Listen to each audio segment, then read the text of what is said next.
আসসালামু আলাইকুম।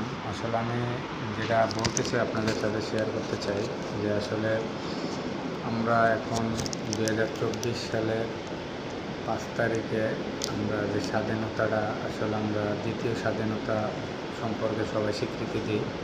আমরা বিশ্বাস করি হয়তো অনেক যুদ্ধের মাঝখানে হয়তো অনেক মানুষের অত্যাচার, অনেক মানুষ অত্যাচার সহ্য করছে।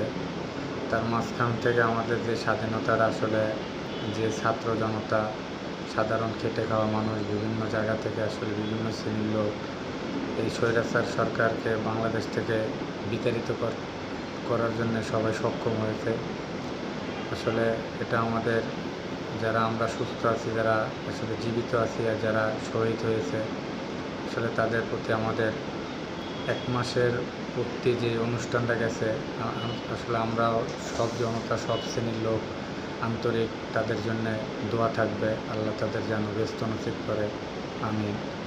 আসলে আপনারাও সবাই দোয়া করবেন তাদের জন্যে। তারা আমাদের ত্যাগের বিনিময়ে, তাদের জীবনের বিনিময়ে আমাদের এই স্বৈরাচার 16 বছরের স্বৈরাচার সরকার থেকে আমাদের বিভিন্ন স্বৈরাচারের দোসর যারা ছিল, রাষ্ট্র যারা পরিচালনা করত, তাদের হাত থেকে আমাদের বিভিন্ন শ্রেণীর লোকেরই আসলে যারা রাজনীতি করি, যারা করি না, সব নিরীহ লোকের আসলে একটা মুক্তি আমরা আসলে মনে করি যে আমরা এখন বিভিন্ন লোকের জায়গা থেকে আসলে আমরা মুক্তিগুলা পেয়েছি বিভিন্ন সেক্টর থেকে।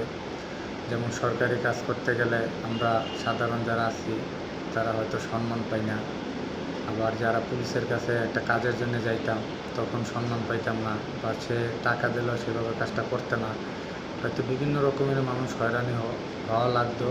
যার কারণে আমরা সমস্ত জায়গা থেকে বের হয়েছি। এখন আমাদের এই জায়গাটা নিজেদের তৈরি করে নিতে হবে। যারা শহীদ হয়ে আমাদের এই জায়গাটা এনে দিচ্ছে, কিন্তু আমাদের নিজেদের এখন তৈরি করতে হবে। আমরা একজনের পিছনে না লাগিয়ে থাইকা আমরা সবাইকে সহযোগিতা করি, যে যেখান থেকে যতটুকু জানি।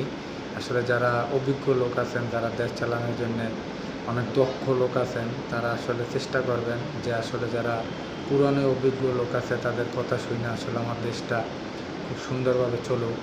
হয়তো পিছনে অনেকে কথা বলবে, আসলে আমরা ওইগুলো কান না দিই। আসলে যারা হয়তো কান দিলেই একটা বিশৃঙ্খলা শুরু হয়, বিভিন্ন রকমের কান না দিয়ে আমরা সামনের দিকে আগানোর জন্য আমরা সবাই